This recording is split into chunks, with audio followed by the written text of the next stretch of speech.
That's a good character. That's a great character. Yeah. Lauren, your thoughts? Her eyes glazed over. I wasn't listening to any of that. That's what I tuned out. Oh, man. All right. Well, on that note, Jacob, listen, man, it's always great talking to you, and congratulations on winning the tactical games again for the second straight year. And we may take you up on just showing up at your house and be like, hey, man, we're here to train. Let's go. Hey, you call me ahead of time. You let me know when. I will have everything. You don't need to bring anything. You bring nothing. You just yourselves and some clothes, preferably. Okay. And you show up, and I'll make sure I'll outfit everyone, and I'll have a videographer here, and we'll film it, and I'll get you some good content. That'd be awesome. Have a good time. We may have to do that. Absolutely. Let's start a text chain after Let's this. go. Here we go. Roadie. All right. Jacob, thanks so much for doing this. Really appreciate it. Thank you to our sponsor, strongest.app. You can download it now for both Apple and Android, as one of our patrons has informed us. Check it out. It's really cool. A lot of cool bells and whistles in there, and Matthew is continuing to work on it, so it's free. Strongest.app. For Jacob Hebner, thanks again, man, for doing this. Appreciate it. Lauren Khalil and Tommy Marquez, I'm Sean Woodland. Take care of each other. Be better, and we'll talk to you guys next time. Hey everyone, and welcome to another episode of Death By, where contestants will earn reps for their arguments for a chance to stand on top of the podium pedestal. I am your host, Lauren Khalil. Whoever I decide has the best argument through the final round will earn 30 seconds to talk about a topic of their choosing. Before we get into the episode, we want to thank our sponsor of today, Born Primitive.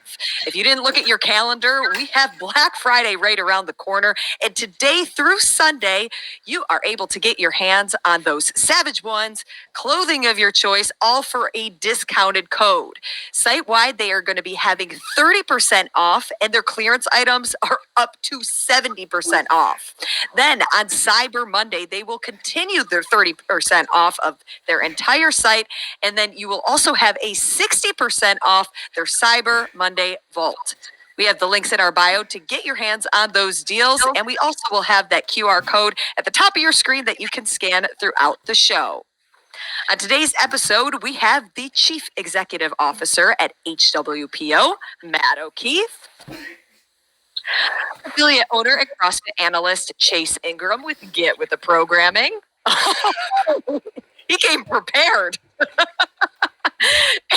the founder and head coach of Underdogs Athletics, Justin Kotler. Man, Chase was so prepared today. He's getting more creative as the episodes go by. Here we go, gentlemen. Say hi.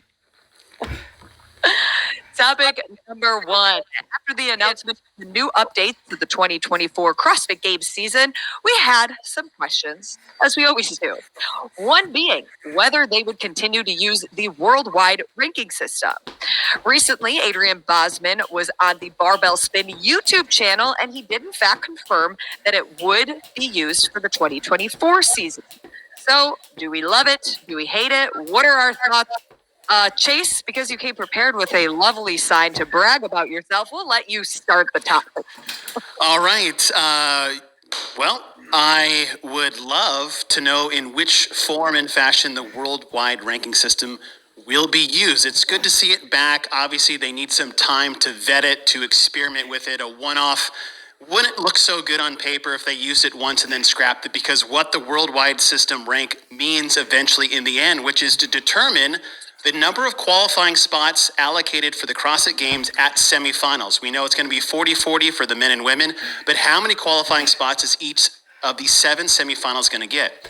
My question is how is the worldwide ranking system going to be used when it determines the strength of field? We had that last year using the top 100 of men and women across the world to divvy up the number of spots going to the games.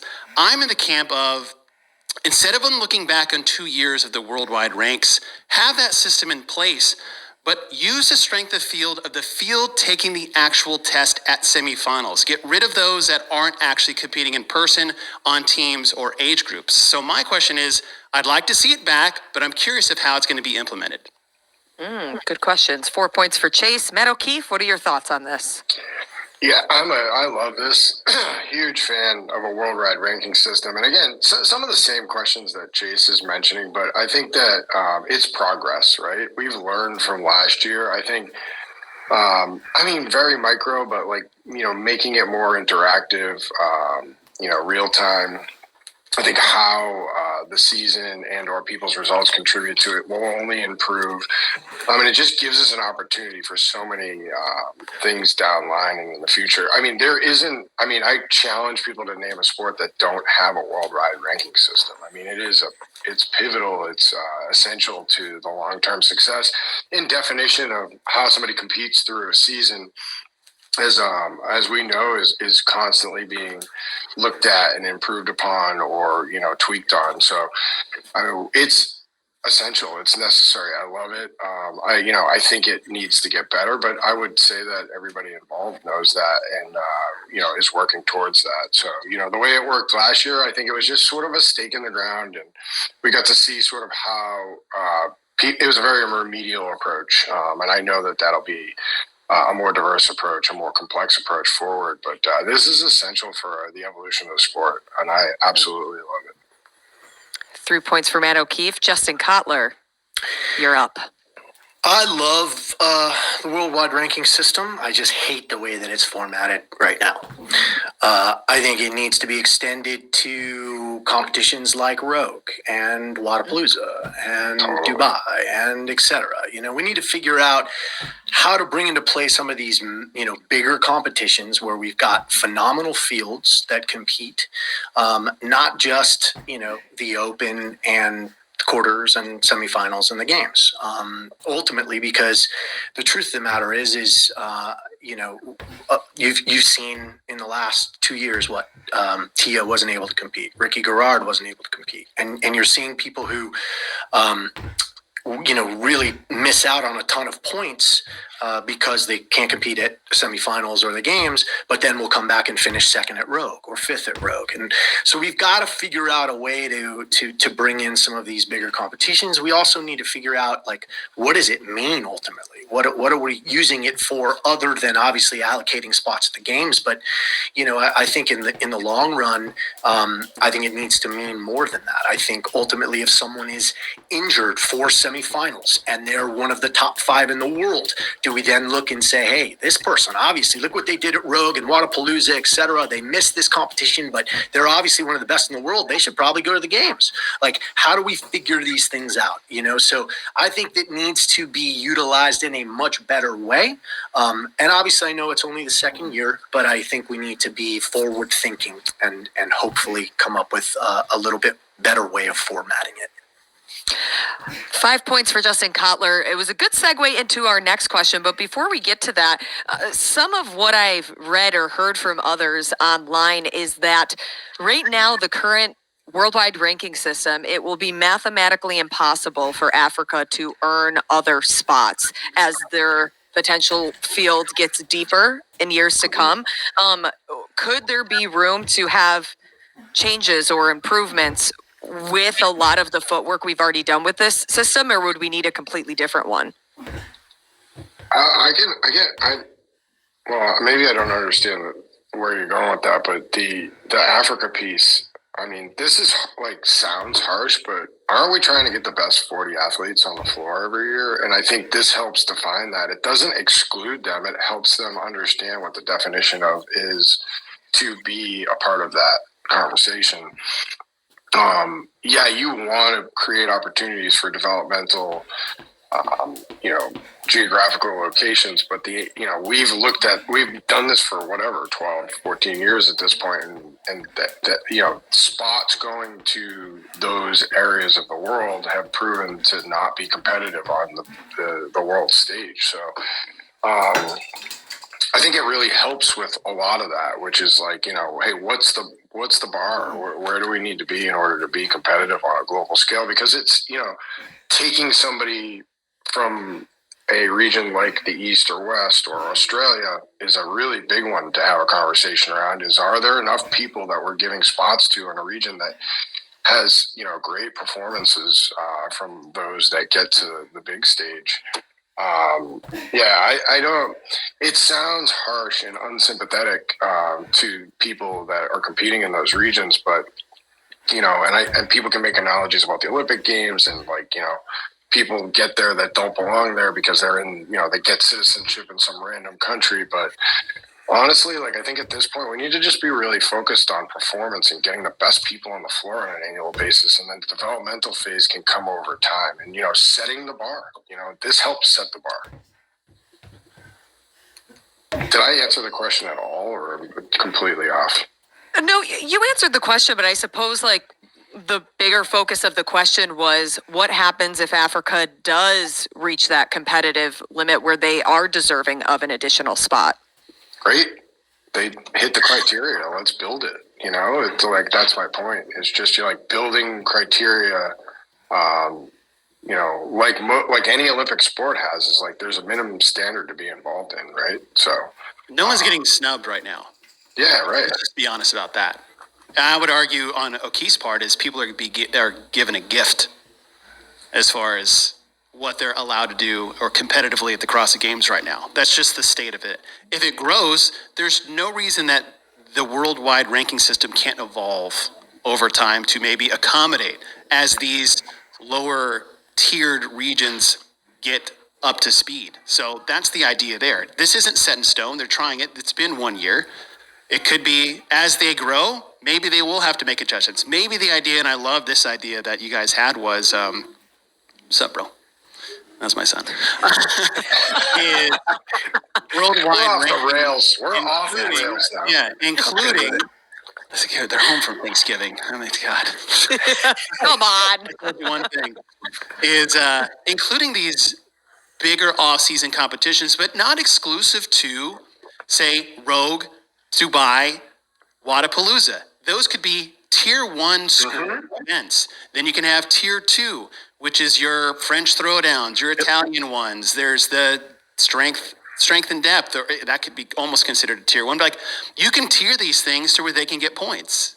And as the worldwide ranking improves, so can the entire system, and maybe they do get additional spots. But we're not there yet. So I think bringing that to the forefront is something we need to even think about right now, as I think it's just a waste of people's time. Okay. Oh, it's literally arithmetic at that point. Like, you talk about tiering events. Yeah. Like that is done by.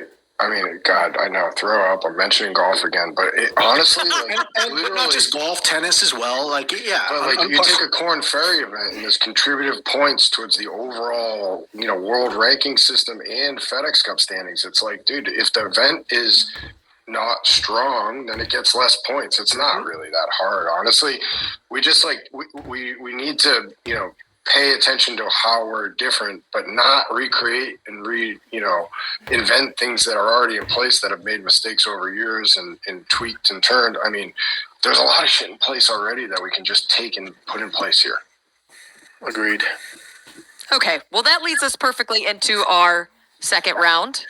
Dave Castro, he recently mentioned on his weekend review the concept of having a triple crown, which would include the CrossFit Games, the Rogue Invitational, and Wadapalooza. If you haven't listened to his current episode, some of the details with this concept are the top 20 CrossFit Games athletes would be able to collect points from all 3 of these majors, and a champion in turn would be crowned. The way it works is the lowest amount of points would win. Is this something that you guys think athletes would commit to? And if so, does this add more excitement to a bigger off-season potentially, obviously with the inclusion of the CrossFit Games? Justin Kotler, we'll start with you this round.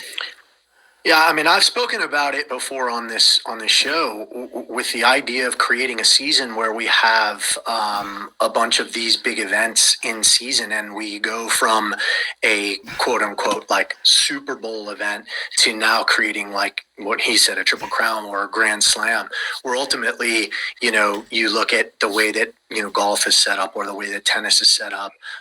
And now you've created a season, with massive events, where athletes can, God forbid, they miss one or something, happens.